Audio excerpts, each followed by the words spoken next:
What up? Facebook, YouTube, Twitter, Friends with Princess, SoundCloud, SoundClick, Focus People, let's stay focused. Listen, guys, to all my old and new subscribers, thank you very much for hanging out with the old guy.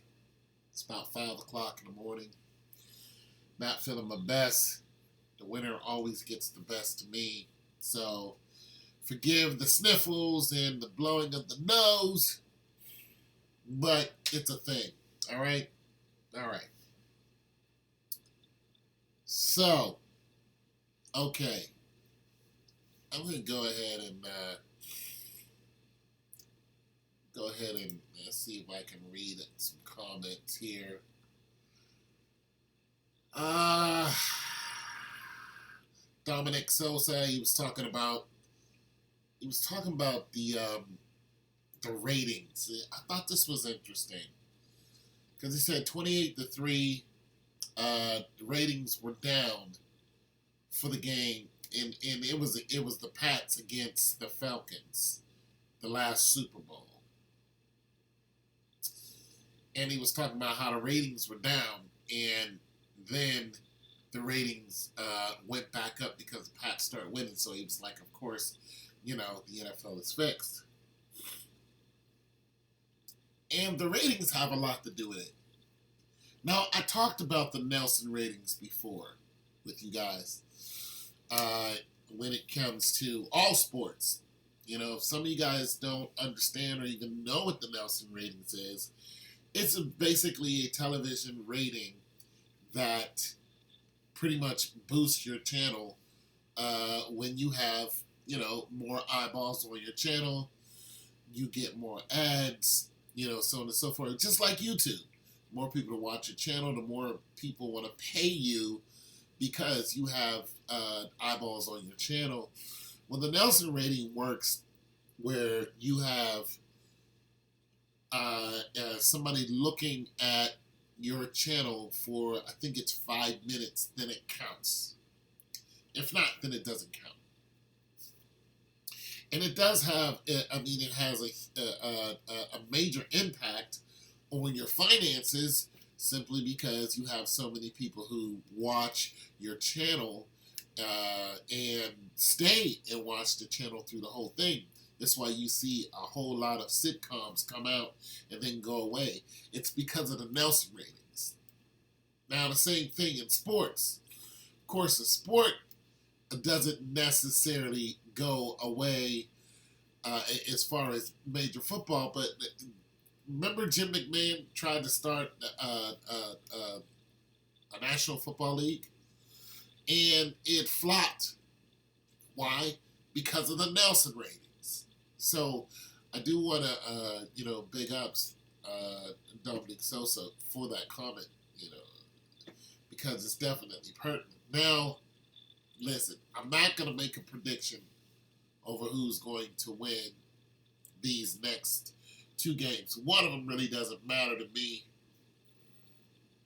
That's going to be the Eagles versus the Vikings. And when I say it doesn't matter to me, it isn't like I don't care about what you guys care about, because I know some of you guys want the Vikings to win. What I'm saying is I already chose my winner at the beginning of the year. So it doesn't matter who they face. I still think the Patriots are going to win because the NFL is fixed, if you ask me. Now, that being said, between the Vikings and the Eagles, there's a lot of, there's a lot being thrown around that some you can depend on, some you can't. Now, most of it is coming down to the quarterbacks and then the offense, defense, and what they can do, of course, what they can do. A lot of people don't go, yeah, the special teams is going to win. Yeah, the kicker is going to win. Every now and then you hear that. But nonetheless, they don't think the offensive line of the Eagles can stand up to the defensive line of the Vikings. I don't know that much about, their offense and defense and what systems that they're running because, one, I don't watch the games. So I can't really tell you who's who, but they're saying that the defense of the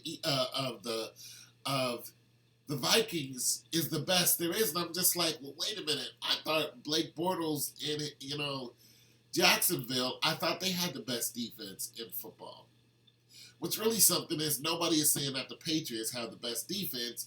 And I'm going back to that because Sanchez, one of my subscribers, very active subscriber, I appreciate him, said that the Pats are not going to win because their defense sucked. Now, he said this at the beginning of the year when the Pats lost 2 games. One against Miami, and I forgot who the other one was. Pats lost 2 games. People were like, Pats suck this year, they're not going to win. He's still saying the Pats are not going to win. He's just not saying the Pats sucks. But he did bring up their defense, and their defense was in flux. So this is one reason why nobody's talking about the Pats defense being the most illustrious thing on the field right now. And that's true. They're not the best defense out there. They're not. Nonetheless, their defense definitely got better because of James Harrison, outside linebacker. Okay. So that being said, as far as the best defense out there, they're saying that it belongs to the Vikings. I still think that the best defense out there belongs to the Jaguars. But as far as the Vikings-Eagles games, I'm just going to say that I'm going with the Eagles. I'm going to tell you why. Because of Nick Foles.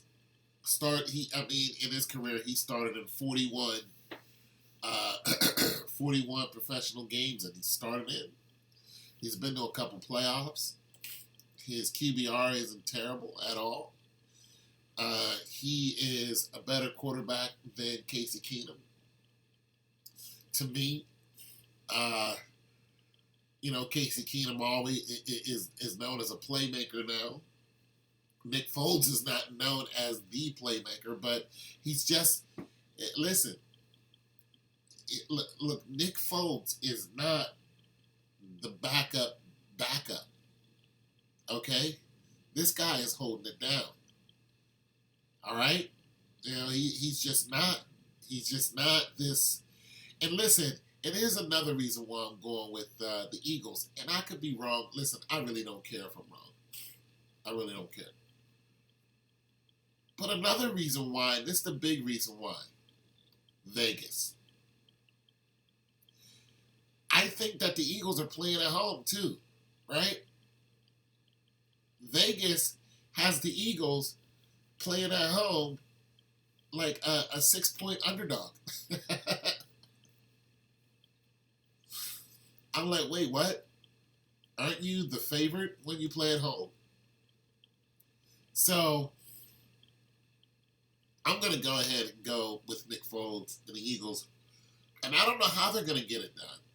Like I said, I'm not really focused on it. But when I heard that Vegas had, the Eagles as the underdog at home, I was like, yeah. And here's another reason why I'm going with the Eagles. Here's another reason. Because when I looked at the season, especially in the playoffs, ever since the playoffs started with the wild card, I was like, they're going to knock off every team that could possibly beat Brady. They're going to systematically knock off every team that could who has been a threat to Brady within the last 5 years. Cam Newton, knocked off. Drew Brees, knocked off. Alex Smith, knocked off.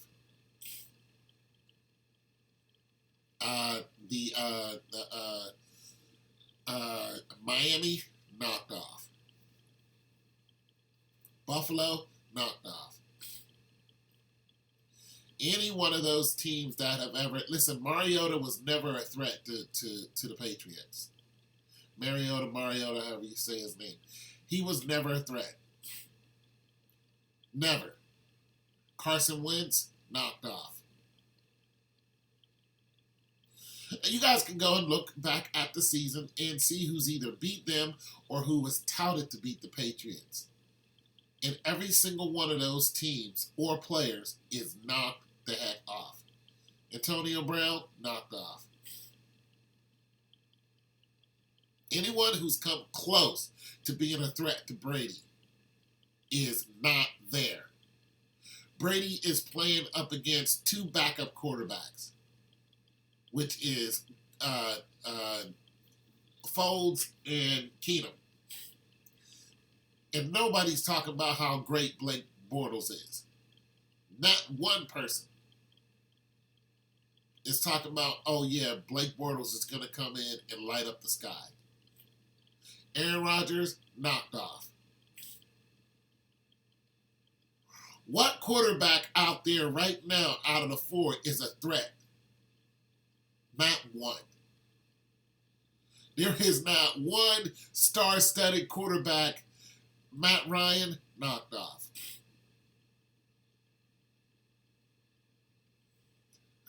Derek Carr, last year, don't act like Derek Carr wasn't something. Don't act like that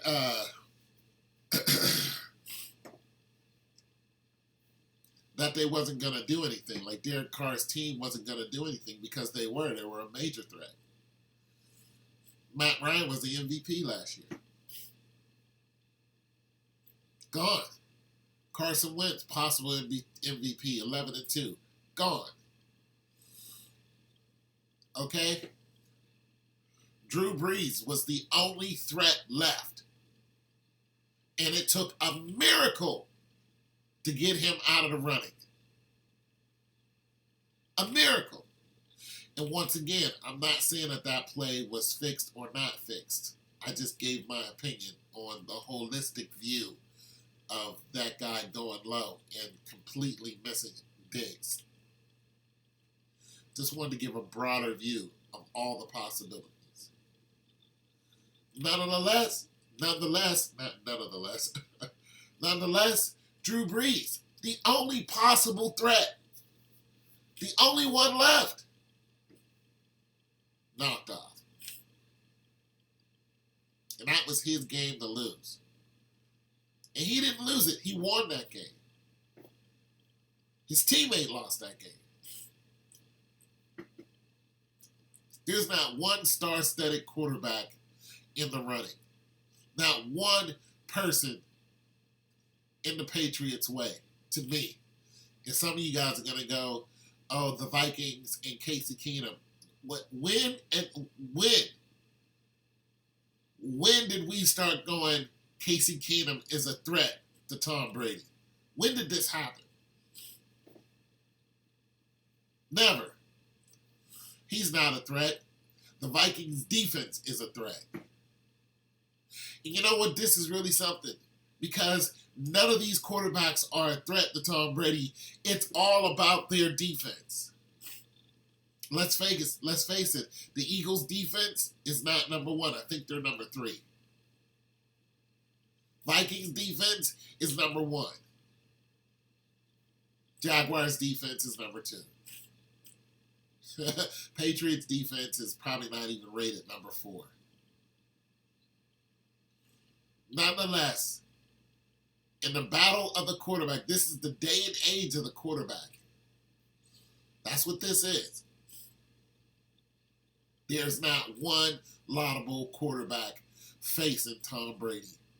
And if you don't think that is a systematic, done systematically on purpose, then you guys are drinking the Kool-Aid, as somebody said to me. Just go back and look at it. Start with the wild card. No, don't even start with the wild card game. Go back to week 9 or 10. And listen, and can one of you please tell me what happened to Aaron Rodgers after his injury? Because he came back. Then there was this big story about why he wasn't able to play. Why was Aaron Rodgers not able to play? Because I really didn't understand the story. Arguably the best quarterback in the league today when it comes to statistics. Okay? Even last year, where Derek Carr was looking like the best thing, when the Raiders were going 12-3,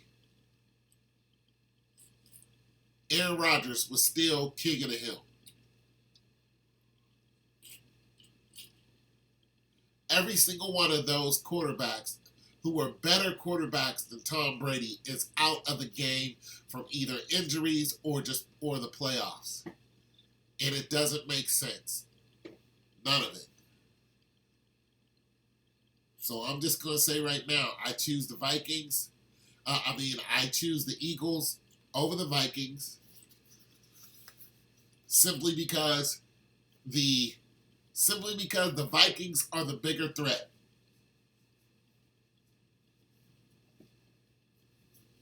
They are the bigger threat. They're going to get beat by the Eagles. And Tom Brady is going to walk to an easy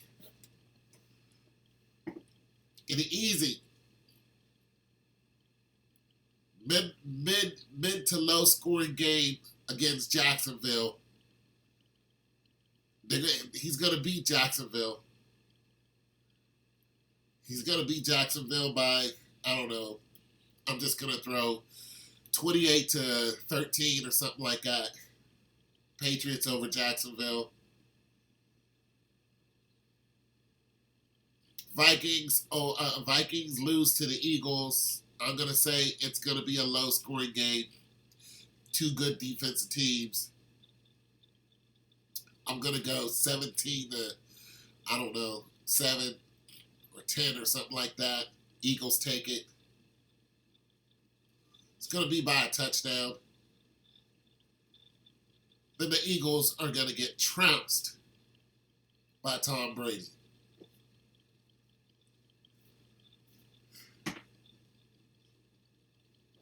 I'm just throwing that out there. It's your boy Tone 202. God loves you. Focus on him.